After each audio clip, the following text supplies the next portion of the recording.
সম্মানিত মুসল্লিয়ানে কেরাম, অনেক মনোযোগ দিয়ে আমার কথা শুনবেন। আজকে আমরা যেই মাসে অবস্থান করতেছি এটা হচ্ছে রবিউল আউয়াল মাস।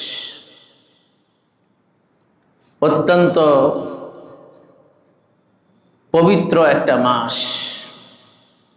যেই মাসে বিশ্বনবী সাল্লাল্লাহু আলাইহি ওয়াসাল্লামের আগমন হয়েছে। রবিউল আউয়াল মাস আসলে নবীর জীবনী, ওনার জীবন চরিত, জীবনের বিভিন্ন অধ্যায় নিয়ে আলোচনা পর্যালোচনা হয়ে মানুষ সেখান থেকে নিজের জীবনের চলার পাথেয় সংগ্রহ করার চেষ্টা করে। সারা বছরই আলোচনা হয়, কিন্তু রবিউল আউয়াল মাস আসলে বিশেষভাবে আলোচনা হয়। একটা আলোচনা রবিউল আউয়াল মাস আসলেই সেটা একেবারেই জরুরি হয়ে যায়, সেটা হলো নবীর চরিত্র কেমন ছিল, নবীজি কেমন চরিত্রের অধিকারী ছিলেন, ওনার চরিত্রটা কেমন ছিল। তো এই বিষয়ে আমি আপনাদেরকে দুটো হাদিস শোনাই। মুসনাদে আহমদ একটা হাদিসের কিতাব আছে, এই কিতাবের ২৫,৩০২ নম্বর হাদিস। হাদিসের বর্ণনাকারী সাদ ইবনে হিশাম, তিনি বিখ্যাত তাবেঈ। তাবেঈ বলা হয় যারা সাহাবাই কেরামকে দেখেছেন, সাহাবাই কেরাম বলা হয় যারা নবীকে দেখেছেন, ঈমানের সহিত পরবর্তীতে মৃত্যুবরণ করেছেন। তো তিনি বলেন, সাআলতু আয়েশা সিদ্দিকাতা রাদিয়াল্লাহু তাআলা আনহা,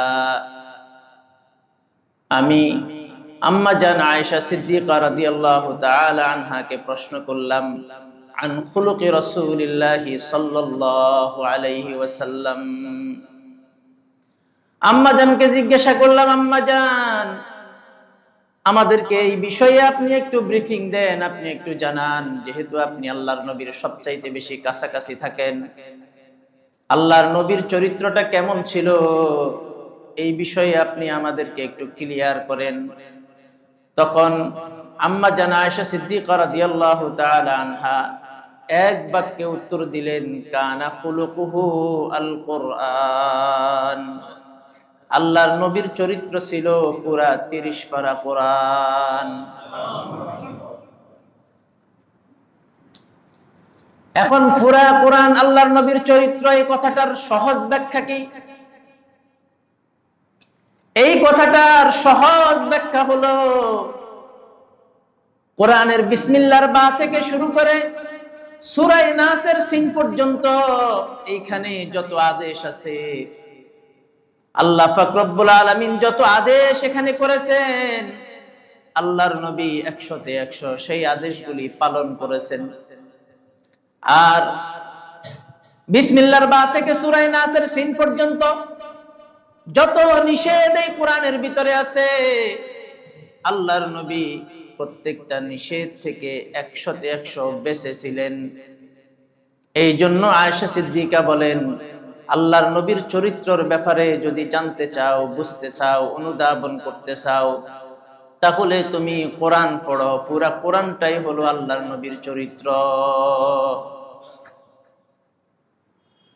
নবীজির চরিত্র ধারণ করতে হলে কোরআন পড়তে হবে, কোরআন বুঝতে হবে, জানতে হবে, কোরআনের বিভিন্ন ব্যাখ্যা নিজের ভিতরে ধারণ করে সেটাকে নিজে আমল করার চেষ্টা করতে হবে। আনুষঙ্গিক ভাবে এখানে একটা কথা বলি, আমরা আমাদের সন্তানদেরকে মাদ্রাসায় দেই অথবা স্কুলে দেই, আমাদের উদ্দেশ্য কিন্তু থাকে যে এই সন্তানটাকে একটা সৎ, যোগ্য, সুশিক্ষিত, মার্জিত, ভদ্র একটা সন্তান হিসেবে গড়ে তোলা। এই নিয়তেই আমরা মাদ্রাসায় দেই অথবা স্কুলে দেই। স্কুল শিক্ষাও যে সেখানে আমরা পড়াই যে ছেলে খারাপ হয়ে যাবে, এই নিয়ে তো আমরা কেউ স্কুলে পড়াই না। কারণ শিক্ষা, যখন মানুষ শিক্ষিত হয় তার ভিতরে কিছু গুণাগুণ আছে, কিছু ভালো গুণ এসে যায়। কিন্তু আফসোসের সাথে যে কথাটা বলতে হয় সেটা হচ্ছে যে আল্লাহর নবীর চরিত্র হলো পুরা কোরআন। তার মানে আল্লাহর নবীর চরিত্র নিজের ভেতরে ধারণ করতে হলে কোরআন পড়তে হবে, বুঝতে হবে, জানতে হবে।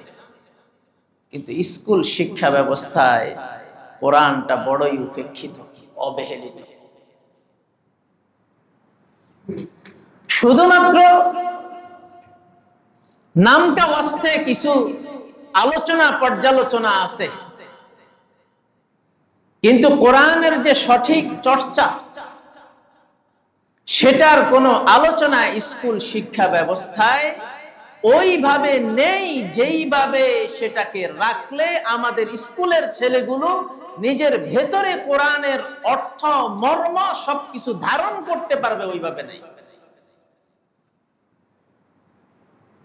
এটা আমাদের জন্য বড় দুঃখের বিষয়। গানের শিক্ষক স্কুলে নিয়োগ দেওয়া হয়েছে, কিন্তু কোরআনের শিক্ষক নিয়োগ দেওয়ার ব্যাপারে এখনো বলে যে প্রক্রিয়া দিন নাই।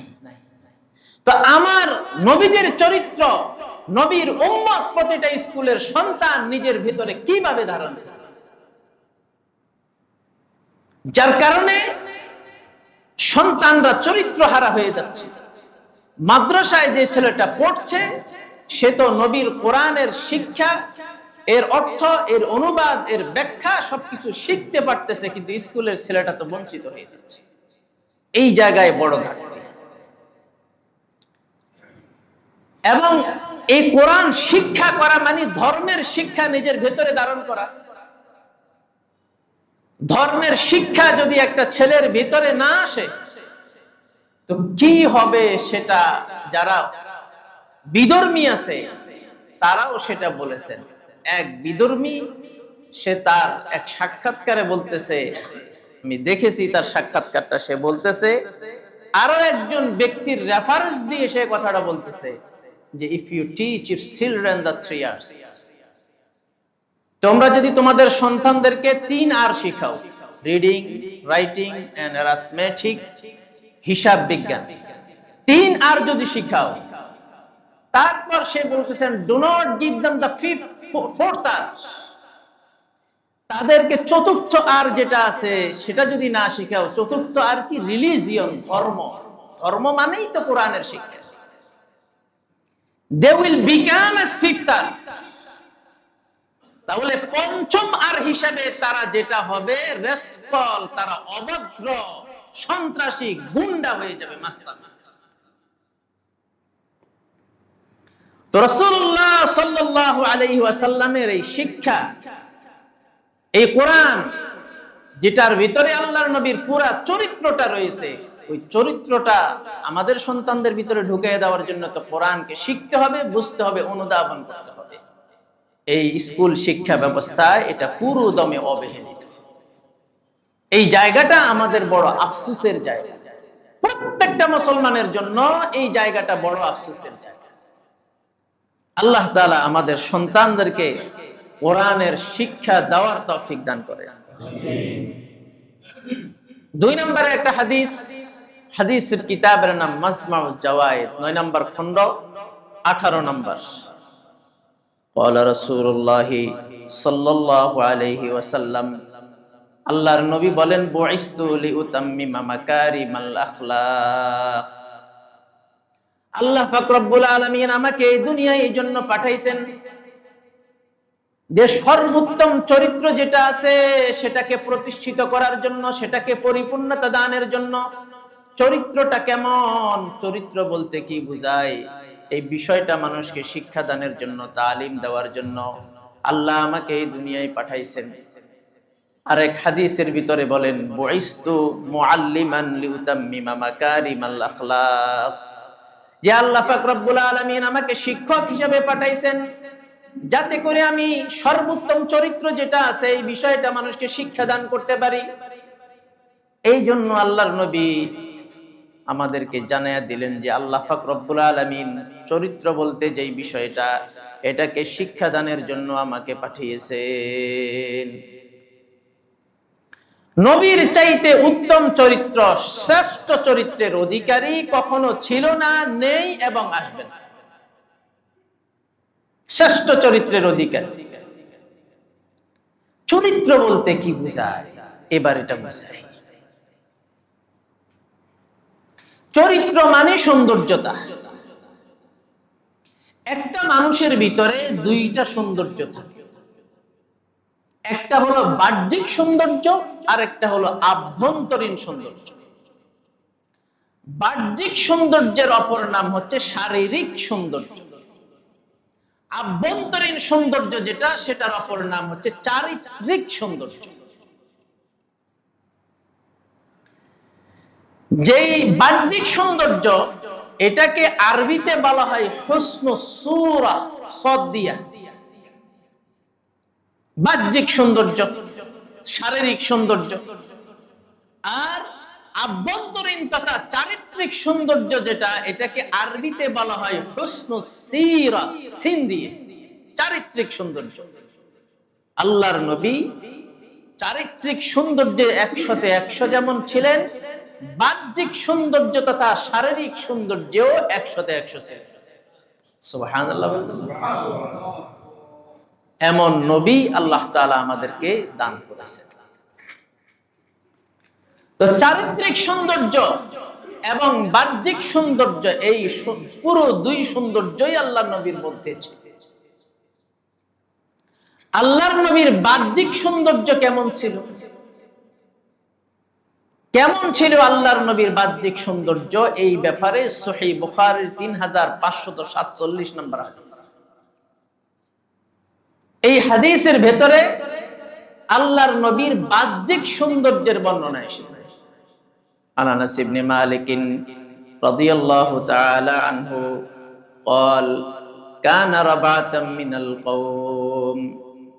হযরত আনাস রাদিয়াল্লাহু তাআলা আনহু বলেন, আল্লাহর নবীর বাহ্যিক সৌন্দর্যের ব্যাপারে বলতে গিয়ে তিনি বলেন, কানা রাবাতাম মিনাল কওম। আল্লাহর নবী শারীরিক দিক দিয়ে, দৈহিক দিক দিয়ে মাঝারি ধরনের ছিলেন, মধ্যম ধরনের ছিলেন। ওয়ালা বিতাওয়িলি ওয়ালা বিল কাসীর। আল্লাহর নবী দৈহিক সৌন্দর্যের দিক দিয়ে এমনও ছিলেন না একেবারে বেশি লম্বা। বেশি লম্বা হলে কিন্তু আবার দেখতে বিশ্রী দেখায়, মনে রাখেন। ওয়ালা বিল কাসীর। আবার আল্লাহর নবীর দৈহিক সৌন্দর্যটা এমন ছিল না যে তিনি একেবারে বেটে ছোটখাটো, এমনও ছিল না। লাইসা বিতাওয়িলি ওয়ালা বিল কাসীর। বেশি লম্বাও ছিলেন না, বেশি খাটোও ছিলেন না, মাঝারি ধরনের, মধ্যম ধরনের ছিলেন। দেখতে বিশ্রী লাগে না, দেখতে চোখে লাগে, সুন্দর লাগে, এমন দৈহিক আল্লাহর নবীর গঠনটা ছিল লম্বার দিক দিয়া। এবার আল্লাহর নবীর দেহের সৌন্দর্যের রংটা কেমন ছিল, এই ব্যাপারে এই সাহাবী বর্ণনায় বলেন, আজহারাল লাউন।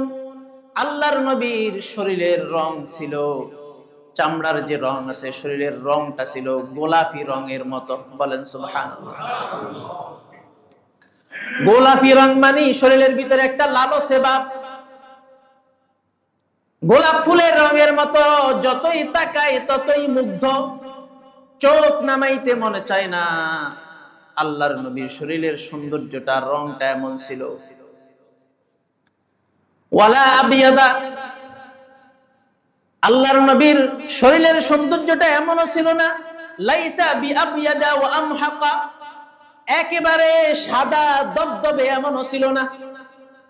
সাদা দবদবে হলে কিন্তু চোখ জুড়ায় না, বেশি সাদা কিন্তু আবার ভালো লাগে, বেশি সাদা কি ভালো লাগে। এই জন্য লাইসা বিআবিয়াদা ওয়া আমহাকা, একেবারে দবদবে সাদা ছিল। ওয়ালা বিআদামা, আর তামাকের রঙের মতো ছিল না, রূপার তামাকের রঙের মতো ছিল না। আজহারাল লাউন, গোলাপ ফুলের রঙের মতো ছিল। রাসূলুল্লাহ সাল্লাল্লাহু আলাইহি ওয়াসাল্লামের চামড়ার গায়ের রং ছিল এরকম। চুল কেমন ছিল? চুলটা কেমন ছিল? কারণ চুলের সৌন্দর্য মানুষকে সৌন্দর্যমণ্ডিত করে, আকর্ষণীয় করে তোলে, গুড লুকিং তৈরি করে চুলের সৌন্দর্য। তো আনাস ইবনে মালিক রাদিয়াল্লাহু তাআলা আনহু আল্লাহর নবীর চুলের সৌন্দর্যের বর্ণনা দিতে গিয়ে বলেন যে আল্লাহর নবীর চুল ছিল এমন, লাইসা বিজাদিন কাতিতিন, চুলগুলি একেবারে কোকড়ানো ছিল না। অনেকের দেখেন না কোকড়া চুল আছে, কোকড়া চুল কেমন, অনেকের কোকড়া চুল আছে।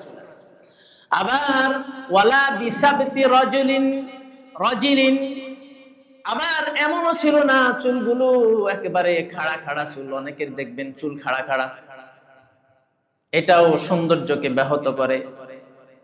বরং আল্লাহর নবীর চুলগুলো এমন ছিল, কোকড়ানো ছিল না, আবার খাড়া খাড়াও ছিল না। চুলের দিকে তাকাইলেই মনে হয় যেন ঢেউ খেলতেছে, এমন একটা অবস্থা ছিল নবীজির শারীরিক সৌন্দর্য। চেহারা কেমন ছিল? সহিহ বুখারীর 3552 নম্বর হাদিসের ভিতরে এসেছে চেহারা কেমন ছিল।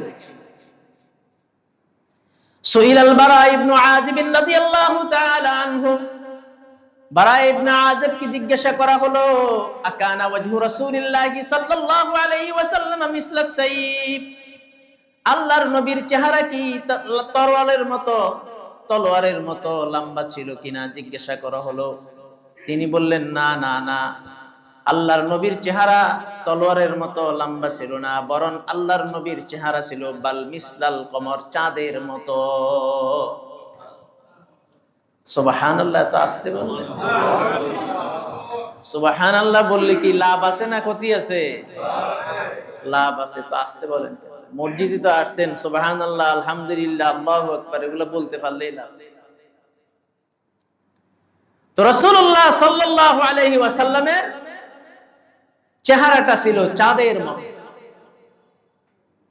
সহিহ বুখারীর 3556 নম্বর হাদিসের ভিতরে আসছে, যেন আব্দুল্লাহ ইবনে কাব ইবনে মালিক সে বলতেছে যে আমার পিতা কাব ইবনে মালিককে আমি বর্ণনা করতে শুনেছি, হিনা তাখাল্লাফা আন তাবুক, তিনি যখন তাবুক যুদ্ধ থেকে পিছনে পড়ে গেলেন, যেতে বললেন আল্লাহর নবী যান নাই, তখন আল্লাহর নবী ওনার সাথে কথা বলা বন্ধ করে দিলেন। উনি সহ আরো 3 জন, এদের ব্যাপারে আয়াত নাযিল হয়েছে ওয়ালাস সালাসাতিল্লাযিনা কুল্লিফু, 11 পারা। তাদের সাথে কথা বলা বন্ধ। বাজারে গেলে সাহাবায়ে কেরামকে নিষেধ করে দিলেন, এদের সাথে কথা বলবে না, এরা নবীজির আদেশ অমান্য করছে। আল্লাহর নির্দেশে তাদের উপর একটা স্যাংশন দেওয়া হলো, একটা অবরোধ দেওয়া হলো, তাদের সাথে কোনো লেনদেন চলবে না, কোনো কিছুই চলবে না। তারা দীর্ঘদিন পর্যন্ত নিজেরা শাস্তি গ্রহণ করলো, আল্লাহর কাছে ইস্তেগফার করতে থাকলো, কান্নাকাটি করতে থাকলো। পরবর্তীতে তাদের তওবা কবুল হয়েছে, এই মর্মে আয়াত অবতীর্ণ হয়েছে। সুবহানাল্লাহ। আয়াত যখন অবতীর্ণ হলো, তখন কাব ইবনে মালিক বলেন, আমি আয়াত অবতীর্ণ হয়েছে, আমাদের তওবা কবুল হয়েছে শুনে আল্লাহর নবীর দরবারে গেলাম। ফালাম্মা সাল্লামতু আলা রাসূলিল্লাহি সাল্লাল্লাহু আলাইহি ওয়াসাল্লাম, আল্লাহর নবীর দরবারে গিয়ে আমি যখন সালাম দিলাম, সালাম দেওয়ার পরে চেহারার দিকে তাকাইলাম, ওয়াহুয়া ইয়াবরুকু ওয়াজহুহু মিনাস সুরুর, আল্লাহর নবীর চেহারাটা চাঁদের মতো আনন্দে ঝলঝল ঝলঝল করতেছে।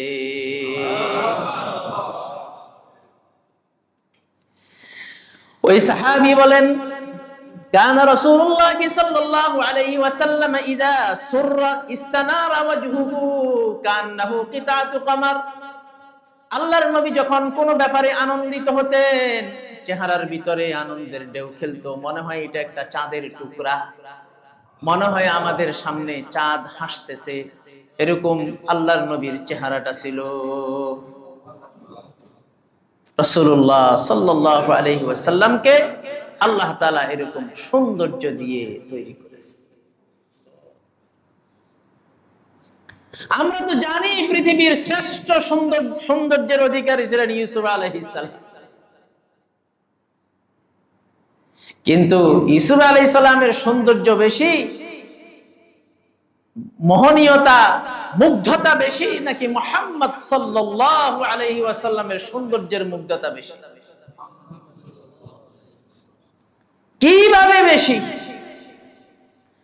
আপনি সূর্যের দিকে বেশিক্ষণ তাকায় থাকতে পারবেন না,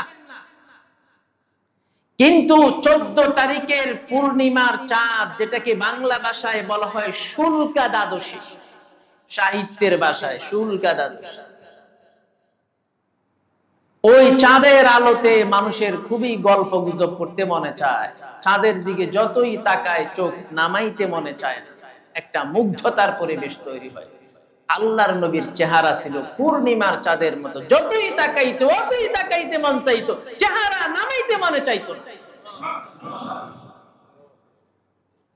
আর সূর্যের দিকে বেশিক্ষণ তাকানো যায় না। ইউসুফ আলাইহিস সালামের রংটা ওই গোলাপ ফুলের রঙের মতো ছিল না, যেটার ভিতরে অন্যরকম একটা মুগ্ধতা তৈরি হয়ে গেছে। সুন্দর ছিলেন, উনিও সুন্দর ছিলেন। ইউসুফ আলাইহিস সালামের জন্য মিশরের তরুণীরা পাগল হয়েছে, আর মুহাম্মদ সাল্লাল্লাহু আলাইহি ওয়াসাল্লামের জন্য, ইউসুফ আলাইহিস সালামের জন্য পাগল হয়ে হাত কেটেছে, মুহাম্মদ সাল্লাল্লাহু আলাইহি ওয়াসাল্লামের জন্য পাগল হয়ে কলিজা পর্যন্ত কেটে দিয়েছে। রাসূলুল্লাহ সাল্লাল্লাহু আলাইহি ওয়াসাল্লামের হাত কেমন ছিল? সহিহ বুখারীর 3561 নম্বর হাদিসের বর্ণনা। আনাস ইবনে মালিক রাদিয়াল্লাহু তাআলা আনহু বলেন, মা মাসিস্তু দিবাজান ওয়ালা হারিরান আলিয়ানা মিন কাফি রাসূলিল্লাহি সাল্লাল্লাহু আলাইহি ওয়াসাল্লাম। আনাস রাদিয়াল্লাহু তাআলা আনহু বলেন, আল্লাহর নবীর হাত আমরা ধরতাম, ধরলে আমরা এমন অনুভব করতাম যেন রেশমের চাইতেও আরো বেশি মোলায়েম, রেশমের চাইতেও আরো বেশি পাতলা, মোলায়েম, আরাম। রেশমের কাপড় পরলে একটা আরাম লাগে, ধরলে একটা আরাম লাগে, আল্লাহর নবীর হাতটা ধরলে এর চাইতেও বেশি আরাম লাগতো, এর চাইতেও বেশি কোমল ছিল রাসূলুল্লাহ সাল্লাল্লাহু আলাইহি ওয়াসাল্লাম। হযরত আনাস রাদিয়াল্লাহু তাআলা আনহু বলেন, ওয়ালা শামিমতু রাইহান আও আরাফান কাত্তু আতিয়াবা মিন রিহি আও আরাফি রাসূলিল্লাহি সাল্লাল্লাহু আলাইহি ওয়াসাল্লাম। আল্লাহর নবীর শরীর থেকে একটা সুঘ্রাণ আসতো। আনাস রাদিয়াল্লাহু তাআলা আনহু বলেন, কসম খোদার, আল্লাহর নবীর শরীরের সুঘ্রাণের মতো এত উত্তম সুগন্ধি আমি আমার জীবনে নাকের মধ্যে নেই নাই। রাসূলুল্লাহ সাল্লাল্লাহু আলাইহি ওয়াসাল্লামের বাহ্যিক সৌন্দর্য, আমি বলেছি আপনাদেরকে কি বুঝাইতেছি, যে একটা মানুষের দুটো সৌন্দর্য আছে, একটা হচ্ছে বাহ্যিক সৌন্দর্য আর একটা হচ্ছে চারিত্রিক সৌন্দর্য। আল্লাহর নবীর চারিত্রিক সৌন্দর্যের বর্ণনা শুনলেন, এবার চারিত্রিক সৌন্দর্যের বর্ণনা শুনলেন। এই জায়গায় ভালো করে খেয়াল করবেন, এটা মোস্ট ইম্পর্টেন্ট। আল্লাহ পাক রব্বুল আলামিন 16 জনের বিরুদ্ধে আয়াত নাযিল করলেন, যে এদেরকে যেখানে পাবে সেখানে ওদেরকে শেষ করে দিবে, এদের হত্যার বৈধতা আল্লাহ তাআলা দিয়ে দিলেন। কেন? এরা মোস্ট ওয়ান্টেড, গ্রেট ক্রিমিনাল, সবচেয়ে বড় অপরাধী। অপরাধের কোনো শেষ নেই, তাদের লম্বা তালিকা অপরাধ, যেদেরকে পাইলে শেষ করে দেয়। এদের ভিতরে একজন হলো ওয়াহশী, আল্লাহর নবীর কলিজার টুকরা চাচা হামজা রাদিয়াল্লাহু তাআলা আনহুর ঘাতক হত্যাকারী। তো দেখেন আল্লাহর নবীর চারিত্রিক সৌন্দর্য দেখেন, চরিত্র দেখেন। এর আগে একটা কথা বলে নেই, হয়তো ভুলে যাব, আমাদের সাথে মানুষ যত মিশে, আমি আর আপনার সাথে মানুষ যত মিশে, তত আমাদের দোষ ত্রুটি প্রকাশ পায়, ঠিক কিনা? আর আল্লাহর নবীর সাথে মানুষ যত মিশতো, অত আল্লাহর নবীর গুণাগুণ প্রকাশ পাইতো, আর আল্লাহর নবীর জন্য পাগল হয়ে যেত। আর আমাদের সাথে মানুষ মিশলে 1 মাস 2 বছর মিশার পরে, আমি তো জানতাম না যে এরকম, এই যে এরকম সিটার, এরকম বাটপার আমি তো জানতাম না। কিন্তু রাসূলুল্লাহর চরিত্র ছিল এমন, মানুষ যতই মিষ্ট অতই মুগ্ধ হইতো, সেখানে দোষের তো কোনো ব্যাপার স্যাপার না, শুধু গুণ আর গুণ, শুধু। তো ওয়াহশী যখন আয়াত নাজিল হলো, ওয়াহশী কি করছে, একেবারে তায়েফে গিয়া পলাইছে, মদিনার সে তায়েফ। তো সেখানে পালিয়ে সে নিজে আত্মগোপন করলো। আল্লাহর নবী জানছে যে ওয়াহশী ওখানে আছে। দেখেন কেমন চরিত্র, নিজের চাচার ঘাতক।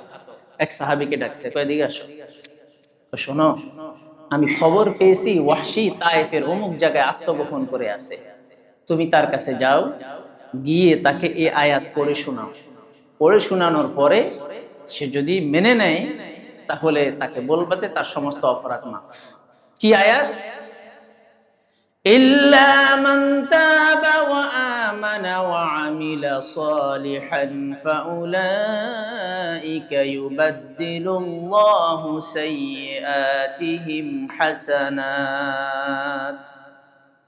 আল্লাহ তাআলা বলেন, যে ব্যক্তি তওবা করবে, ঈমান আনবে, নেক আমল করবে, তার সমস্ত অপরাধগুলোকে আল্লাহ নেকিতে পরিণত করে দেবে।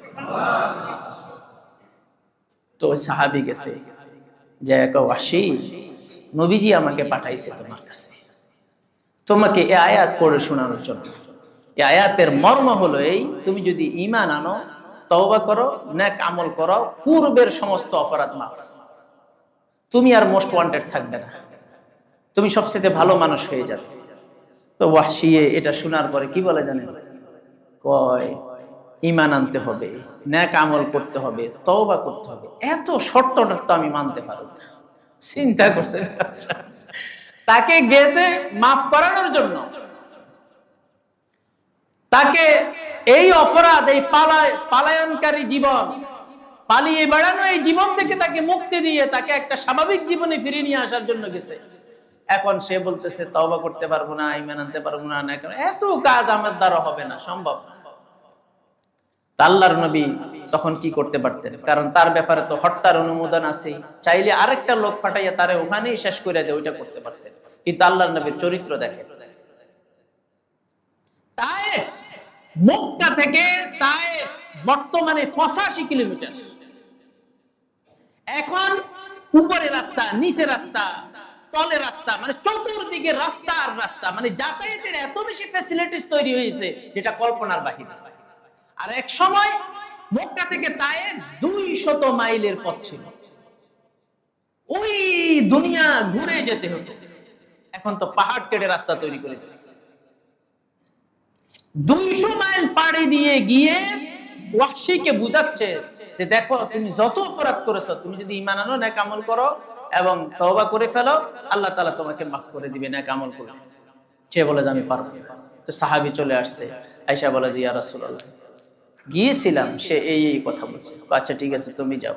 আরেকজনকে ডাকছে, ডেকে বলে যে তুমি যাও, তুমি যাইয়া তাকে এই আয়াত পড়ে শোনাও। কোন আয়াত? ইন্নাল্লাহা লা ইয়াগফিরু আন ইউশরাকা বিহি ওয়া ইয়াগফিরু মা দুনা যালিকা লিমান ইয়াশা। তো ওয়াহশীকে কি বলো যে আল্লাহ তাআলা শিরকের গুনাহ ছাড়া যত গুনাহ আছে, সমস্ত গুনাহ যাকে ইচ্ছা করে আল্লাহ তাআলা ক্ষমা করে দেন। তো গেছে, যাইয়া ওয়াহশীকে বলে যে ওয়াহশী, নবীজি আমাকে পাঠাইছে, এর আগে একজন পাঠাইছিল, এখন আমি দ্বিতীয়বার আসছি। নবীজি বলেছে শিরকের গুনাহ ছাড়া, আল্লাহ তাআলার ঘোষণা, শিরকের গুনাহ ছাড়া যত গুনাহ আছে সমস্ত গুনাহ আল্লাহ যার জন্য ইচ্ছা মাফ করে দেন।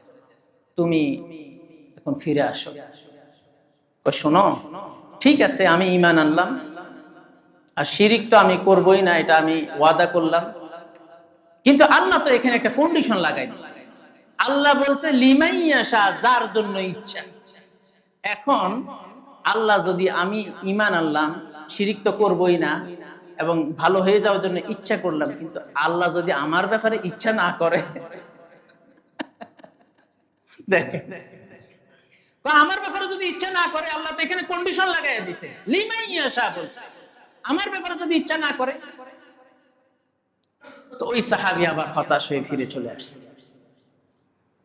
আয়েশা বলে যে ইয়া রাসূলুল্লাহ, গিয়েছি, তাকে বলেছি, সে বলে যে আল্লাহ যদি তার ব্যাপারে ইচ্ছা না করে তো বলে যাচ্ছে ঠিক আছে তুমি যাও। আরেকজন ডাকছে, ডাকে বলে যে তুমি যাও, তুমি গিয়ে এই আয়াত পড়ে শোনো। কোন আয়াত? এই আয়াতটা সবসময় মনে রাখবেন, এটা আমাদের জীবনের জন্য, আমরা যত গুনাই করি না কেন, এটা আমাদের জীবনের জন্য একটা মহা সুসংবাদ। কোন আয়াত?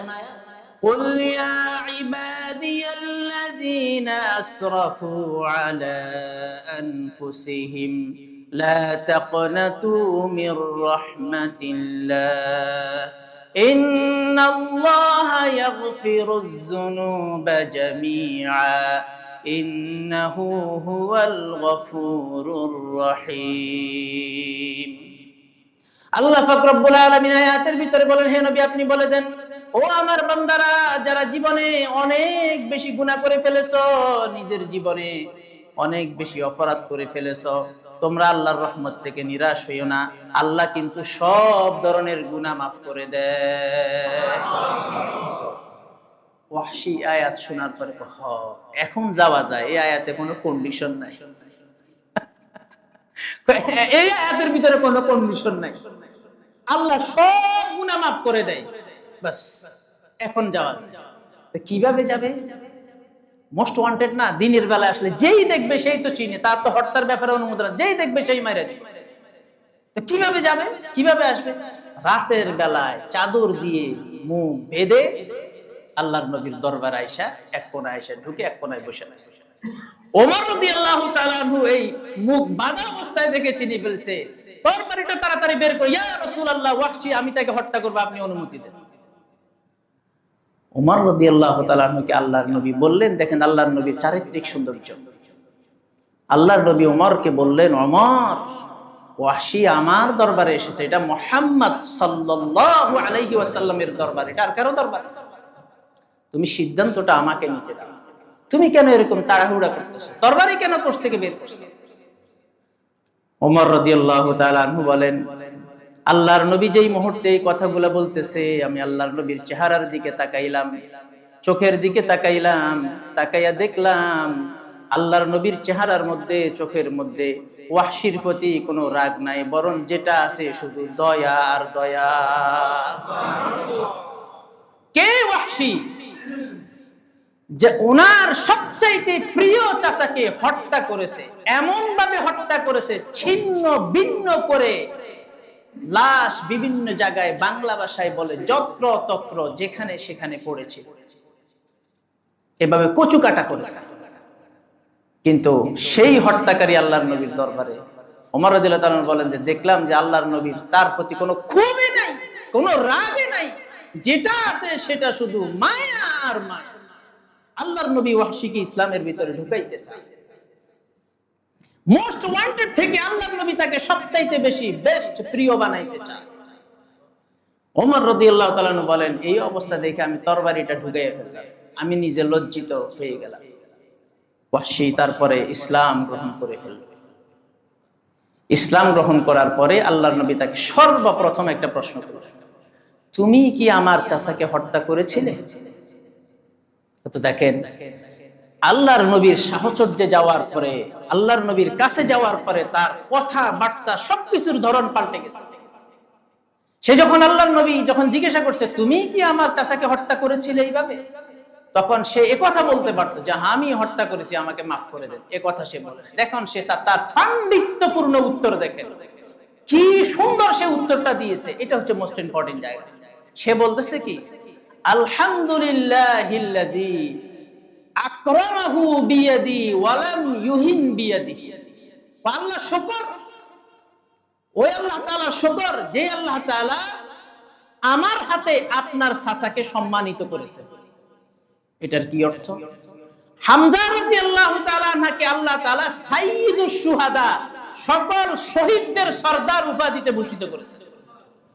এখন দেখেন ওয়াহশী বলতেছে কি, ওই যে আমার হাতেই তো আপনার চাচার এই লকবটা অর্জিত হয়েছে, সাইয়্যিদুশ শুহাদা তো আমার হাতে হয়েছে, আর ওয়ালাম ইউহিন বিয়াদিহি, আর আমি ওয়াহশীকে আল্লাহ তাআলা লাঞ্ছিত করে নাই, অপমানিত করে নাই তার হাতে। উনি যদি আমাকে হত্যা করে দিতেন এখন তো আমি জাহান্নামে চলে যেতাম, কিন্তু আমি জাহান্নামে যাইনি, এখন আমি ইসলামের ভিতরে ঢুকে গেছি, আমিও সম্মানিত উনিও সম্মানিত। এইভাবে যখন কৌশলী উত্তর দিলেন, আল্লাহর নবী দিছে মুস্কি হেসে। তো দেখো ওয়াহশী তো খুবই চালাক হয়ে গেছে, খুবই ইন্টেলিজেন্স, খুবই বুদ্ধিমত্তা তার। এরপরে আল্লাহর নবী ওয়াহশীকে বললেন, ওয়াহশী তুমি তো এখন মুসলমান হয়ে গেছো, দুটো কাজ করবা। একটা কাজ হচ্ছে জীবনে কোনোদিন শিরিক করবে না, দ্বিতীয় কাজ হচ্ছে আমার দরবারে তো তুমি আসা যাওয়া করবা, কিন্তু তুমি আমার চোখের সামনে আসবে না, চোখের সামনে বসবে না, কারণ বসলে তোমাকে দেখলে, তোমার চেহারা দেখলে আমার চাচার সেই খণ্ড বিখণ্ড যত্র তত্র যেখানে সেখানে পড়ে থাকা সেই করুণ সেই দৃশ্য আমার চোখের সামনে ভেসে উঠবে, আমার মন খারাপ হবে। আমার যদি মন খারাপ হয় তা আল্লাহ তাআলা তোমার থেকে হেদায়েত কেড়ে নিতে পারে, এই জন্য তুমি একটু দূরে থাকবে। তো ওয়াহশী বলে, ইয়া রাসূলুল্লাহ, যদি ব্যাপারটা এমনই হয় আমাকে তো আপনি হত্যা করে দিতে পারতেন, আমাকে কেন সেই সুদূর তায়েফ থেকে এক পর পর 3 জন প্রতিনিধি পাঠাইয়া সুসংবাদ দিয়া আমাকে আনলেন, এত কিছু কেন করলেন? তখন আল্লাহর নবী বললেন যে দেখো, আমি যে রহমতের নবী, মায়ার নবী, আমি তো শত্রুর সাথেও খারাপ আচরণ করতে পারি না, কারণ আমার লকব হচ্ছে ইন্নাকা আলা খুলুকিন আযীম, আপনি মহান চরিত্রের অধিকারী। এই চরিত্র পৃথিবীর কোন নবীকেও দেওয়া হয় নাই। আজকে আমাদের অবস্থা কি? আমি আমাদের মানুষের অবস্থা বাদ দিলাম, আপনাদেরকে একটা ঘটনা বলি। গত বছর স্বাধীনতা দিবসে আমি গিয়েছিলাম আপনার বনশ্রী হইয়া, তারপরে ওই যে হাতির ঝিল সেখানে। তো স্বাধীনতার দিবসের দিনে দেখলাম যে একটা কুকুর রাস্তার এক পাশে এভাবে খালি এরকম করতেছে। তা আমি আমার সাথে যিনি ছিলেন শিক্ষক, ওনাকে বললাম যে হুজুর কুকুরটা এরকম করতেছে কেন? হুজুর আপনি বোঝেন না, কুকুররা যখন পায়খানা প্রস্রাব করে তারা এরকম করে। তো সে এরকম কিছুক্ষণ করলো, করার পরে এবার সে যবে মাত্র সে প্রস্রাব করার জন্য একটা ঠ্যাং উপরের দিকে তুললো, আরেকজন ব্যক্তি এত বড় একটা লাঠি এনে তাকে এমন একটা বাড়ি দিল, বাড়ির সাথে সাথেই কুকুরটা এবার পড়ে গেল। কিন্তু আল্লাহর নবীর আদর্শ কি দেখেন, চরিত্র কি দেখেন। এক ব্যক্তি আল্লাহর নবীর মসজিদে নববীতে আল্লাহর নবী বসে আছেন, সাহাবায়ে কেরামকে নিয়ে এক বিধর্মী ঢুকছে, ঢুকে দাঁড়িয়ে প্রস্রাব করে দিতেছে।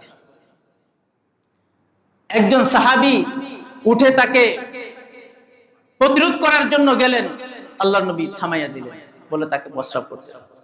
প্রস্রাব করা শেষ, আল্লাহর নবী তাকে বললেন যে দেখো, এটা আমাদের একটা ইবাদতখানা, এটা মসজিদ, আল্লাহর প্রিয় ঘর, আমরা এখানে এই করি। তখন সে অনুতপ্ত হয়ে বলল, আমি এত বড় অপরাধ করলাম, আপনারা আমাকে কিছুই করলেন না, আপনাদের মতো ভালো মানুষ তো তার নেই, দেন হাতটা দেন, লা ইলাহা ইল্লাল্লাহ মুহাম্মাদুর রাসূলুল্লাহ। আর আমাদের অবস্থা হলো এমন, আমরা আমাদের চরিত্র এত খারাপ, একটা কুকুরকে পর্যন্ত শান্তিতে প্রস্রাব করতে দেই। মানুষের তো থাক কথা। তো রাসূলুল্লাহ সাল্লাল্লাহু আলাইহি ওয়াসাল্লামের চারিত্রিক সৌন্দর্যটা বুঝতে পেরেছেন। আল্লাহর নবী শত্রুর সাথেও ক্ষমা সূচক আচরণ করেছেন, সকল শত্রুদের সাথে। কখনো শত্রুকে আল্লাহর নবী ইচ্ছাকৃতভাবে গায়ে পড়ে অ্যাটাক করেন নাই, প্রতিশোধ নেন নাই। প্রতিশোধমূলক এই ব্যাপারটাই আল্লাহর নবীর মধ্যে ছিল। আমাদের অবস্থা খুবই খারাপ, খুবই করুণ। একটু পাওয়ার পেলেই পূর্বের সমস্ত কিছুর জের আমরা একটা ফাইনাল হয়ে যায়। একটু পাওয়ার পেলেই রাসূলুল্লাহ সাল্লাল্লাহু আলাইহি ওয়াসাল্লামের আদর্শ, যেই এরকম নবী আল্লাহ তাআলা আমাদেরকে দান করছে, ওই নবীকে নিয়ে আমাদের দেশে কটূক্তি হয় কিনা বলেন? নবীর বিরুদ্ধে, নবীর ইজ্জত সম্মানে আঘাত করে সামাজিক সোশ্যাল মিডিয়ায় বিভিন্ন জায়গায় বিভিন্ন বিশ্ববিদ্যালয়ের শিক্ষক, বিশ্ববিদ্যালয়ের ছেলেরা কটূক্তি করে কিনা? কিছুদিন আগে একজন সংসদ সদস্য, নাম হলো তার হানজালা, সে সংসদে দাঁড়িয়ে বলল, দেখেন মাননীয় স্পিকার, আপনার মাধ্যমে আমি প্রধানমন্ত্রীকে একটা কথা বলতে চাই। এই দেশের যত জাতীয় নেতা আছে, জাতীয় নেতাকে নিয়ে যদি কেউ কটূক্তি করে তখন সাথে সাথে তার বিরুদ্ধে অ্যাকশন হয়। এবং এগুলোর ব্যাপারে রাষ্ট্রপতির বিরুদ্ধে বললে কিছু আইন আছে, রাষ্ট্রপতির সম্মানহানিমূলক কথা বললে আইন আছে। কিন্তু মুহাম্মদ সাল্লাল্লাহু আলাইহি ওয়াসাল্লাম, ওনার ব্যাপারে যদি কেউ কটূক্তি করে পুলিশ ধরে, ঠিক আছে, কিন্তু রাষ্ট্রীয়ভাবে কোনো আইন নাই। আছে? রাষ্ট্রীয়ভাবে কোনো আইন নেই। আপনি দেখেন যতগুলো সংসদ সদস্য বসে আছে ওখানে, প্রত্যেকে জিজ্ঞাসা করলে আমার সবচাইতে প্রাণের স্পন্দন হলো মুহাম্মদ সাল্লাল্লাহু আলাইহি ওয়াসাল্লাম, এ কথা বলবে। কিন্তু এটা মুখের কথা, কাজে কোনো নাই। পৃথিবীর বহু দেশে আইন হয়েছে যে মুহাম্মদ সাল্লাল্লাহু আলাইহি ওয়াসাল্লামকে নিয়ে যদি কেউ কথা বলে সাথে সাথে তার বিরুদ্ধে মৃত্যুদণ্ড হবে। অনেক বিধর্মী রাষ্ট্র পর্যন্ত আইন করেছে যে কোন ধর্মীয় গুরু, যারা বিভিন্ন ধর্মের যারা প্রধান, যাদের মাধ্যমে ধর্মের প্রচার প্রসার হয়েছে, তাদের বিরুদ্ধে কোনো কটূক্তি করা যাবে না। একমাত্র বাংলাদেশ, এখানে বললেই যদি বলা যে মুহাম্মদ সাল্লাল্লাহু আলাইহি ওয়াসাল্লামকে যদি কেউ কটূক্তি করবে, এরকম দুঃসাহস কেউ যদি দেখায়, তার বিরুদ্ধে আপনারা একটা আইন করে দেন, কেউ করবে না। গেল সরকারও না, এই সরকারও না। এই কথাটা বলতে কি ভয় লাগে? আপনাদের কি ভয় লাগে? গেল সরকারও না, এই সরকারও না, আবার কোন সরকার আসলে ওই সরকারও না। কি জানি ওনাদের ভিতরে ভয় কাজ করে, কি জানি ভয় কাজ করে, সেটা আল্লাহ জানে। এটা মুহাম্মদ সাল্লাল্লাহু আলাইহি ওয়াসাল্লামের ভালোবাসার প্রমাণ।